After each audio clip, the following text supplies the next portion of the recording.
Welcome back to another episode of the Startup Therapy Podcast. This is Ryan Rutan, joined as always by Will Schroeder, my friend, the CEO and founder of startups.com. Will, as founders, there's this sense that we have to fake a lot of stuff as we are starting our startup and nothing feels very real. So at those early stages, what about our startup is real? Nothing. It's all fake. I mean, by definition, we made this thing up 5 seconds ago. Why would anything be real? But, we're super hung up on this idea that we're not the real deal. We're not the real CEO. The product isn't real yet. All these things aren't, in our mind, what real will be someday. And that's exactly what we do. We create fake shit long enough for it to become real. And that's the business we're in. Exactly. So I think it'd be worth talking about today. Like how much of what we do in the early stages is actually fake, and is it okay? Yeah. I'm just picturing now an autocorrect feature in PowerPoint that takes out anything that's not true and how much would be left in any given pitch deck. It'd be a really, really short read, right? Yeah. Oh, man. It was the Jim Carrey Liar Liar movie. Right, all of a sudden he could only say things that were true. Only say things that were true. It'd be the shortest startup pitch ever. My name is, and that's all I've got, folks. Right? That's it. That's all I can tell you. Oh man. So let's talk about it. I mean, at the beginning stages, like you said, I mean, jokingly but also seriously, sort of nothing's true, right? What we're doing is setting out conditions and things that we would like to be true in some future state, and so essentially, everything's fake, and I think we're taking the stance that that's okay, right? I think we'll give it one caveat, and I think I'd like to hear your thoughts on this, is it's okay if it's fake if what we deliver is real. If we have a sham website and we're collecting credit cards and not sending stuff to people, that's not okay. Let's be clear. There's a difference between, faking something till you make it and grand larceny. Yeah, exactly. We're just Theranos all together. Yes. Yeah. I'll give you an example. All right. So before we get into this next topic, I just want to let you know what we talk about here is like 1% of the conversation. Really this conversation is going on all day long online at groups.startups.com, where Ryan and I pretty much talk endlessly with founders about every one of these topics. So if by the end of this discussion, you like the topic and you want to dig into it a little bit more with Ryan and I, just head to groups.startups.com and we'll pick it up from there. When I first started my first company, this is such a funny connection. My roommate's girlfriend's father's church parish had a guy in it. There's no way you're going to follow this. That's straight out of Spaceballs, man. Right, exactly. That's a line straight out of Spaceballs. He had a guy in it who was the CMO for AAA. And this is like circa 1993, 1994. And I just started one of the first web design companies. So anyway, it turned out that he had just heard of the internet, which was a thing back then. And he had asked if anybody had ever also heard of the internet. And it got back to me, who I was at the time the only person in the world that had heard of the internet. I know a guy who's heard of the internet. His name's Will. Let me introduce you. Well, I mean, just to put it in context, guys, at this point, the CMO of AAA's big win was probably naming the company AAA. And we're going to be on the first page of the yellow pages every time. Job done, right? I'll just call me when we're rich. Yep. Yeah. And so my roommate comes to me and says, "Hey, good news. I've got this one client that might be interested in whatever it is that you do," because no one at the time knew what I did. And if you want, I can set up a meeting. So we get on the phone. This guy wants to set up a meeting, and then he finishes the meeting the phone conversation by saying, "Great. When can we stop by your office?" Soon as I construct it from refrigerator boxes. I'll call you back. Yeah. And so I said to him, I just said, "Hey, next week would be great." And I just assumed sometime between now and then, we would just come up with some way to meet at his office. But he was adamant. I'm not really sure why at the time. Never figured this out. But he was adamant. Probably a hygiene factor thing, right? Wanted to see this. I'm not sure this internet thing exists. It's unbelievable. Let's go and get some validation that this company exists would be my guess at that point. I hadn't thought that far ahead. So I had about 7 days to create what needed to be an actual office with an actual staff with an actual company. Like, we complain about how long it takes us to set up a Squarespace site. Imagine having to set up an entire company physically in 7 days. And without an IKEA in range at that point, right? There was no IKEA. That wasn't We leveled possible. up. So we end up going down the street because I didn't own a car. So I hopped on my rollerblades, rollerbladed down the street in High Street in Ohio State campus, and rented this old hippie clothing store that was completely demolished. That was over the Newport Music Hall, the concert venue. Smelled to all hell. The guy that I rented it from was a total slumlord, quite literally went to jail for it later on. It was not a great setup. Let's put it that way. He owned property next to my house on South Campus. Oh my God. And so anyway, I've got this shell of an office, and we decide that we're going to basically build out desks because we couldn't afford them. And we had ones of hundreds of dollars to put toward this initiative. So we had to let it stretch. And so we end up going to this place at OSU Surplus, where all like the furniture in the university system goes to die. Again, put it into context. This is no longer good enough for whatever the department on the outs is in a state-funded school. Of 50,000 students, right? I mean, so this is super nice stuff that you're talking about here. We roll into this place, and I talked to the like intern kid who's sitting there, and I said, what do you have for sale? It's basically like anything. If it's yours if you want it. And again, this stuff was beyond its prime. So we found a pile of computers. These were like terminals. They weren't even computers, right? Non-functional. Yep. We found a pile of terminals. We found a pile of fax machines, because back then people had fax machines. And we found a pile of desks, but these were desks that generally had 3 or less legs.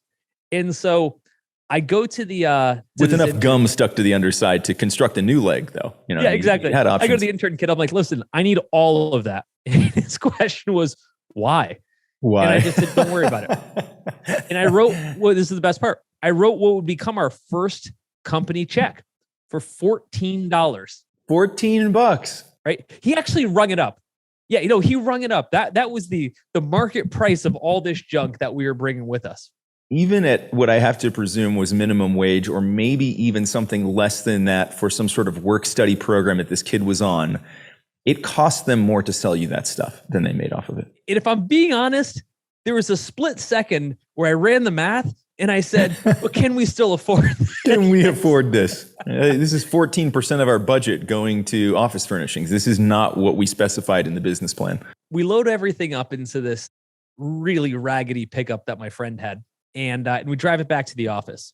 And we just basically prop all this stuff up around, I mean, it's a clothing store, but that was our office.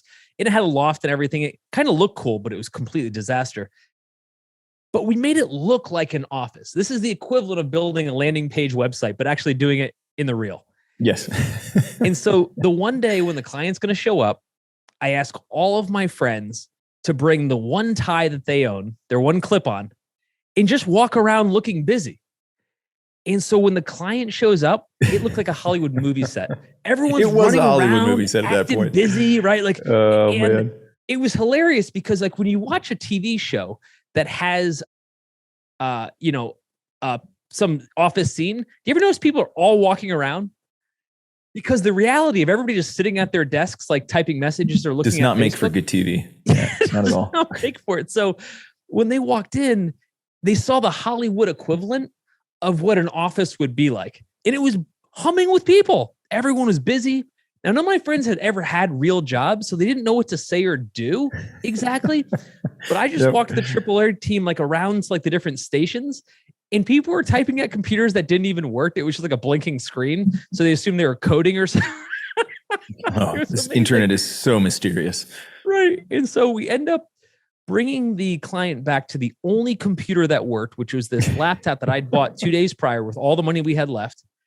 And I showed them like the very, very early stages of what the internet could be and what we could do. Now, all that was legit.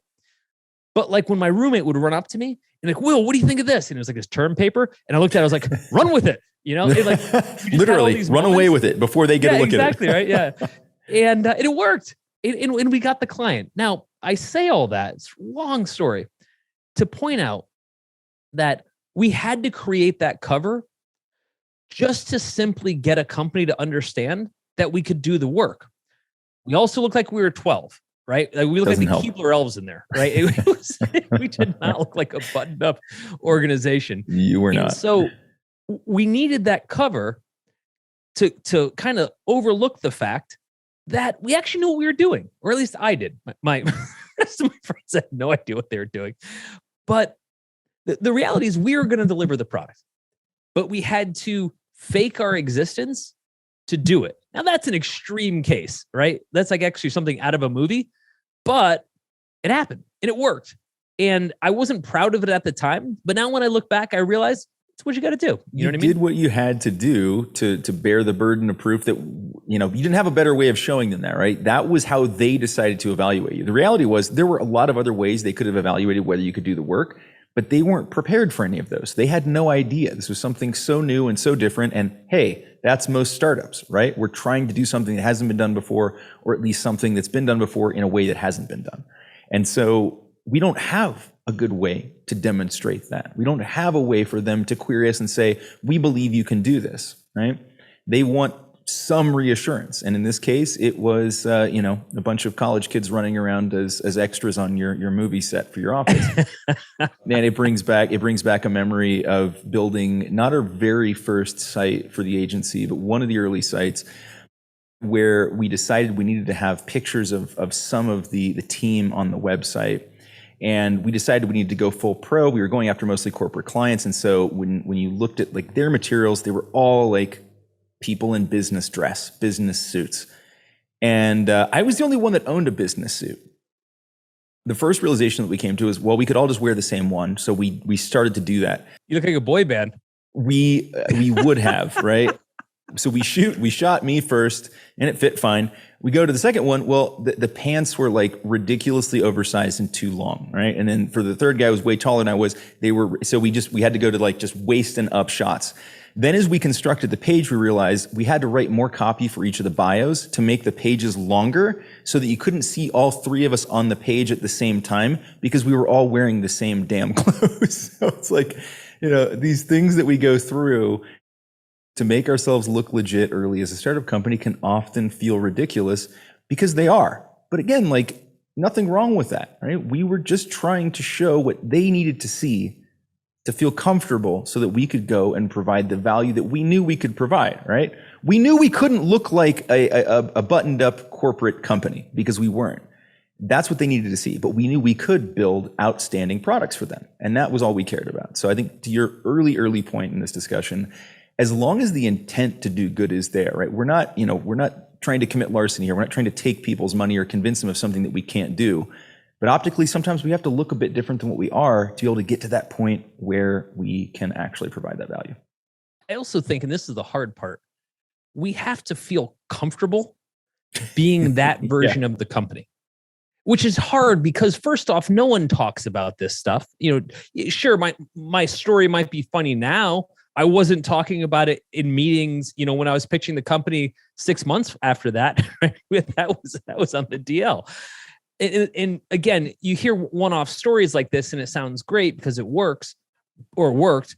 But I think by and large, there's no apparatus to be able to say, wait a minute, this company isn't what they say it is. It's this, and this. Yeah. So, but here's an example, the modern day example, I would say, of my fake office. It's my fake website, right? I mean, it's kind of everybody's first step into being their fake identity, fake company is their fake website. Still just as harrowing, still just as potentially embarrassing, and still costs about $14 on the high end. And so I think what happens is, you and I are starting a business. It's our first time at it. The first mistake we make is comparing everything that we're doing in the stage that we're in to a mature company. Yeah. It's just not the same. Yeah. Why would it be? I don't think we have the confidence, again, being the first timers, to understand that it's okay. That actually, this is the first version. So here's what we end up getting into and what holds us up. First is we say, we're not going to launch it because we don't have the product in a certain way, or we don't have the collateral a certain way, or whatever. So we end up doing nothing, which I think is the biggest mistake. Yeah, I mean, we have to start somewhere, right? We have to be reasonable about, where we are and what that's going to allow us to do. So I think just to compound that mistake, the story that you told early was great. And it illustrates sometimes there's this need for optics that don't necessarily match the situation such that we can pass that boss. I think the problem becomes when we start to believe in the need for those optics. I think it was fine that you did that so that the client would say, these guys look buttoned up, we can move forward. Sign the check, Johnson, right? Right. Whatever the hell happens. In the case where all of a sudden we start to believe in those optics and that we actually need to live up to those before we can move forward or be legit, this is a huge issue. Right? Because this is why we stay on the lab bench forever. This is why we never push the marketing out. This is why we never tell anybody other than our close circle of friends in the basement of our parents' home what we're building, right? These are all super, super problematic. Right? To the extent that this gets in your way and keeps you from starting, really bad, right? Again, don't go commit crimes. Don't lie about what you can do. But sometimes you need to take a little bit of a leap of faith, again, with full faith that you're actually going to be able to accomplish what you set out to do. Then you're totally fine.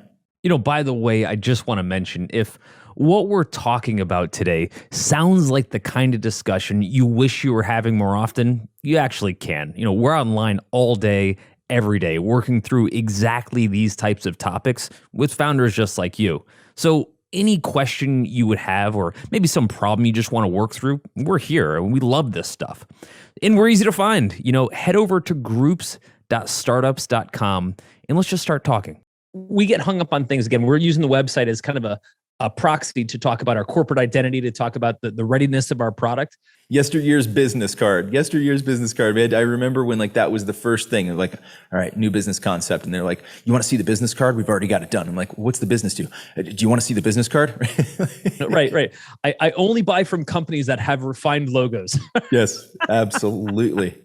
This company changed its logo. Now I buy from them all the time. That changes all my buying behavior. That's what killed service merchandise. It was the logo.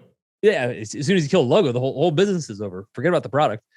And so I think that from a customer standpoint, you look at a website, and yes, if it is horrible, and I just mean dog shit horrible, you're probably going to think twice about buying. But I would argue you should still launch the website, because sure, some people are going to see it and they're going to say, hey, that's horrible. Some percentage. But you know how many people are not going to buy from you if you don't launch it at all? 100% of people will not buy from you. We've got this idea too, that when we launch into the market, every single person that matters, and define that however you will have seen it instantly, will have really thought about it heavily, and have made a lasting forever impression. And so we can't possibly launch this website unless it's as credible as possible and as refined as possible. Right now, we're working off of Google version 20,000, right? Every product goes through an insane amount of iterations until it becomes a product that's better known. In the early days, it's all shit. And that's okay. And that's okay. Yes, that's okay. Let's say it again. That's right. Okay. And that's okay. Right? You got to start somewhere, right? I also think that we've got this complex that in the early days, I'm taking care of everything. I guess I'm the CEO or I'm the CFO and I'm the director of customer service and I'm, blah, blah, blah. And I'm like, awesome. If you can, you should be doing all that stuff. I also think that's where you learn everything. And I just want to build on that for a second. The greatest experience that I got as a founder was taking genuine pride and interest in doing every job. So in the early days, and Ryan, I knew you were in the same boat. In the early days, I learned how to do design. I remember Photoshop 2.0, and I learned how that worked. I learned development, early days of HTML 1.0. It was like 40 commands. Yep. I was using all kinds of Adobe suite when it was still the Macromedia suite, right? Yeah, exactly. Right. And I learned sales process. I learned finance way too late. So but that wound up being one of the most important things I learned. But my point is, instead of folks going, well, we should have this full staff and it can't be me doing everything. Yes, from a bandwidth standpoint, that is true. But I think that we shouldn't be concerned that we're doing all these jobs. We should take pride in all these jobs. In fact, I would argue there's never a better time to be engaged in all those disciplines than when you're first starting out. So as the organization grows, you know what the hell everybody does. Have some baseline for what does it take? How does it work? Now, does that mean that you will always and forever be the one who knows how to do it best? Not at all, right? You may be mediocre or even horrible at some of these things, but it takes doing them to come to that understanding and to understand whether the person that you bring in after that is an improvement or not. This comes up most often in discussions with founders around the sales process. Everybody seems to be looking for a way to start selling without actually selling themselves. And not everybody, but the folks I'm talking to, when they're just like, they're trying to build a sales organization. Okay, well, what does it take to sell now? Don't know. We haven't tried yet. Like, all right, well, then that would be step one, right? Like I'm thinking maybe just to go, hire a director of sales. To direct what? You just told me you don't have any sales. Like, well, they'll make the sales. Like, probably not, maybe. And what will you compare that to? How if they're doing well? Yeah. So to your point, like early stage, it's great to do everything, right? Now you want to work yourselves out of those jobs as quickly as you can, but not sooner, right? And I think it is very, very valuable to have those experiences, again, such that you have a baseline, you know what this takes, and you just get a sense for all those moving parts. Because the other thing, and I think this goes by the wayside sometimes, when you don't understand those roles and you do have like good practitioners even in those roles, you can still end up with this very siloed organization, because salesperson's worried about sales, marketing guy's worried about marketing, ops is worried about ops, finance is worried about finance. But if you did all those things originally, then you understand how they play together as an organization, and you become that connective tissue as the founder who makes those things work well together, not just work well in a vacuum. And I think that if you haven't done them, that's extremely hard to pull off. One of the things that happens too is I think we want to project this idea that we're a big company with an org chart.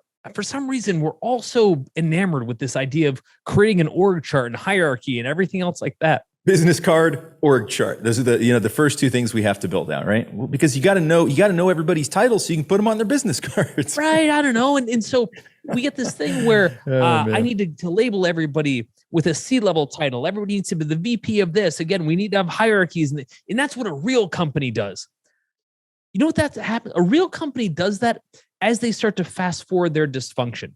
All those layers create more dysfunction. And so the last thing on our mind should be, how many layers and how deep can the org chart get? Hell, to this day, we've got 200 people. And what is our org chart? 2, maybe 3 layers deep? Yeah, max. I mean, yeah, I was trying to imagine what the third one looked like. Yeah. I think on one particular part of the business, we can go to 3 layers. Yeah, and that's out of necessity, right? And so I guess my point is, instead of feeling like, oh, we can't project ourselves as this big company with all these layers, et cetera, we should look at it a bit different, saying we actually don't want to do that. If I'm answering customer support, sure, at some point, I don't have the bandwidth to do that, but I need to know how this works. I need to know front lines, every single email that's coming across. When I was talking to Andrew Gazdecki of MicroAcquire, he at one point, not too long ago, actually, he was answering all the customer support emails. And he had an interesting take on it. He said, look, we're about to raise a round and I won't be doing this anymore, but I'm concerned about that. I'm concerned about becoming disconnected from that part of the business, as he should be, as we all should be. So again, instead of us trying to like fake it to look big, we should also say, okay, sure, we might have to like look a little bit bigger for this account or for this type of marketing image, but we shouldn't translate that into, let's also try to run around to create as much hierarchy and dysfunction as possible to try to kind of like present that image. It doesn't work. Again, I think it goes back to, are you doing this for the look? Are you doing this for the optics externally? Are you doing this out of some misguided need to do it internally? And do you believe in it? And said differently, do the people that you've bestowed these titles on believe this now? Because that can have a lasting impact in the organization. Most recently, talking to a founder who's in a situation now, and not an uncommon one, where they couldn't afford development. And so they decided to go the technical co-founder route, right? They were like, well, I can't afford to pay a developer. I'll find someone who's willing to work for free and make that person our CTO, right? Well, they're 2 years into this business now, and they're struggling because The optics of this, where this person's a co-founder and a CTO, and now they need to hire some people who are actually significantly more qualified than this individual. It's always, yeah, absolutely. Who will have to report to this individual, right? Right. It's always a joke. This is where the optics become, a reality, and a very, very bad one. And it's causing all kinds of trouble within the company now. So I think that in addition to the fact that you don't really need this for all the reasons that you've just defined, you might need to not do this for some of these other down the road scenarios whereby we've now monikered people in ways that lead to very specific expectations and create massive roadblocks in growing the company. Right. I agree. And I think another thing we try to do with, again, this kind of like fake entitlement, if you will, is create this sense of fake credibility. We want everyone to believe that we're this credible company. Look, credible is directly tied to our ability to deliver. That's what makes us a credible company. Now, while we believe and understand that, our challenge is we need the rest of the world to see that we're credible. So once again, what we do is we say to ourselves, well, Ryan, you and I aren't credible. We just started this company. We've never been CEOs of a company before. Like, how could we possibly be credible? Guess what, dude? No one's ever been a CEO of a company before until they start one and they do the job. There's no CEO boot camp that we all go through before starting a company. And those that actually went the corporate ladder and made it to a CEO probably aren't starting companies, right? So you really got to consider the fact that we're all starting from zero, right? Like, none of us gets automatic conferred credibility. We got to buy it from scratch, build it from scratch rather. That's right. Yeah. And again, I think we have to be careful how much of that we buy into as the founder, right? So there is a point at which we have to do some of these things, right? We need to be able to be credible enough. But to your point, like, credibility comes to delivery, right? I think, and we probably have a slightly different view of this as startup founders who've done this a number of times and work with thousands and thousands of other founders who do this over and over and over again. So we may be a little more flexible than the average human walking around there in terms of how we would assess credibility, right? Can you give off zero credibility, right? Like, we don't have a website, but we promise we can do this. We don't have backgrounds that indicate that we've ever had any experience in this, but we can do this, right? Like, yeah, there are some hygiene factors that need to be checked off there. But do you need to have the fully polished and fully functioning website, product, sales team? Do you need to have the mile deep org chart and all of that stuff? No, right? You are absolutely, to pull a meme out of a decade ago, jumping the shark at that point. You've gone way too far in terms of trying to build credibility, fake credibility. And I think that becomes a real problem. Will, I'm curious to hear your thoughts. I definitely encountered companies who seem to be spending more time on the optics of their credibility than actually becoming a credible company. And I don't think it's like, it's not out of malfeasance, right? They're not saying like, hey, let's just put up this front and run this farcical company. They're not doing that intentionally. They just get so caught up in the credibility and optics game that they start to find ways to feed that specifically instead of looking for ways to make some of that shit true. Right. I think that becomes a real toxic situation within the company. I think where we've seen people change what credibility used to be. Credibility used to be your name at the top of a tall skyscraper, right? That was credibility, right? Yep. I think credibility has been changed into authenticity. People want something to be authentic. So they're actually more interested in what you're saying in your blog or your Twitter, et cetera, and how they feel about you specifically, your voice, right? More so than how big is your company. I think that's changed. It's changed for the better, and it's certainly swayed heavily into startups' favor. So if I were doing things again in my early start web design company days, I would have been more authentic. I would have said, look, we have 4 people that are working here. We're working for next to nothing. But this is all we think about. We're thinking about this nonstop. This is our future. We're putting everything on the line for this, and we're going to work nonstop for you. Back then, it wouldn't have worked. I'll be honest. That was still back in the days of you had to have a sweet business card, right? I was going to say, man, you would have been too far ahead of the curve on that one. I don't think anybody was ready for that yet. People's buying behaviors have changed. People want to know who the company is. A great example is this podcast. I would say more people buy our products, like our founder group products or anything else like that, based on the fact that they've gotten to know us than anything that we've done that's created any kind of credibility. Like, we reference our company size from time to time, so people have some idea that, we've been around a while and we're a good sized company. But beyond that, it's really, I would say, this podcast and really, the writings we get out there, et cetera, our authenticity has created 1,000 times more credibility than really anything else we've done, right? By orders of magnitude. By orders of magnitude, yes. And again, like it's the peek behind the curtain, right? People want to know who the actual wizard behind the Wizard of Oz is, right? And they're not surprised by that anymore. They don't care about that. They care about knowing who that is, right? They would rather understand the reality than feel like they've been fooled by the optics. I was just relieved when you said because of, and instead of in spite of getting to know us via the podcast in terms of people engaging with us beyond this, because I think that does take a little bit of a leap of faith in some cases. But yeah, I think that, you're spot on. Behaviors have certainly changed.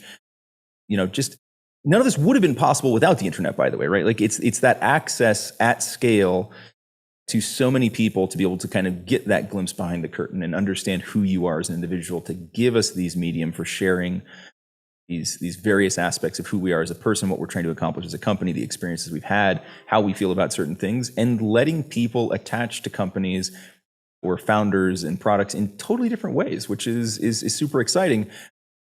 And that is all about the truth, right? So while you're out there faking it until you make it, remind yourself that this is just a little bit of padding around the truth that we're trying to create, and that needs to be the goal, right? So fake it till you make it, but make it as quick as you can, right? Like, get to that point where you're feeling good about some of these things for your own sake, and I think you'll be far better off. I think that credibility comes to, Ryan, from one tiny morsel at a time. 100%. We keep thinking, well, we'll land a huge funding round and that'll be our credibility, or we'll launch this big product, that'll be credibility. That's actually just not how it works. How we've seen it time and time again is, you've got this product, you deliver it to one person, and it's like your uncle or somebody, right? But a couple people hear about it and they say, hey, that's interesting. Can I learn more? You get your newsletter out there and you have like 100 subscribers, not a ton, but a couple people forward it. And now you got a couple more. Credibility comes one person at a time. It's not something that you get in mass. It doesn't come overnight. And it's something you truly earn. It's something that you have to earn person by person. All of the people over the years that we've built as followers, as customers, et cetera, we didn't earn all their trust at once. It took a long time. Dude, we've been at this for 10 years, right? We're still doing it. Everything that we've learned about the conversion of faking it till you make it has been a long and steady process that, again, is one person at a time, and it's one delivery at a time. And that's really the difference, where we go from faking it to finally making it. All right, so that was fun, but let's actually keep this conversation going. You've heard what we think about this, but Ryan and I would really like to hear what you think. And we're online like all day long, pretty much talking about every startup topic you could think of, from fundraising to customer acquisition to just really how to get all of this crazy startup stuff out of your head. And there's tons of other founders just like you. They're weighing in on these topics, so you'll get a chance to just hang out and meet some really smart founders. We're also super, super easy to find. You head over to groups.startups.com and let Ryan and I hear what's on your mind. Let's get to know each other a little bit, and let's just start having more of these conversations.